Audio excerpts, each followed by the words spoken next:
చాలా ప్రాముఖ్యత కలిగిన దేవాలయం పొన్నూరు ఆంజనేయస్వామి దేవాలయం.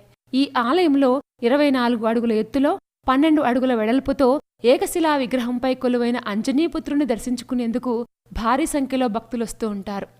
స్వామివారి ముందు నిలబడి తిలకించాలంటే తల పైకెత్తి చూడాల్సిందే. ఎడమ చేతిలో భారీ గదతో కుడిచేయి పైకెత్తి దర్శనమిచ్చే నల్లరాతి భారీ ఆంజనేయస్వామి ఎంతో అద్భుతంగా ఉంటుంది. శిరసున ఆభరణాలతో, వెండి నేత్రాలు, నుదుట వెండి తిరునామంతో స్వామి అద్భుతంగా దర్శనమిస్తారు. ఈ స్వామివారిని పూజించాలంటే మెట్ల మార్గం ద్వారా పైకెళ్లి స్వామివారికి నిత్యపూజలు చేస్తుంటారు. ఆకుపూజ ఇక్కడ ప్రత్యేకంగా చెప్పుకోవాలి. మంగళ, శని, ఆదివారాల్లో ఈ ఆకుపూజ చేసేందుకు పెద్ద ఎత్తున భక్తులొస్తూ ఉంటారు. ఈ వీరాంజనేయ స్వామివారి ఆలయంలో 6 ఉపాలయాలున్నాయి. అందులో ఒకటి సహస్రలింగేశ్వర స్వామి ఆలయం, కాలభైరవ గుడి, దశావతారాల విష్ణుమూర్తి ఆలయం, స్వర్ణ వెంకటేశ్వర స్వామి దేవాలయంతో పాటు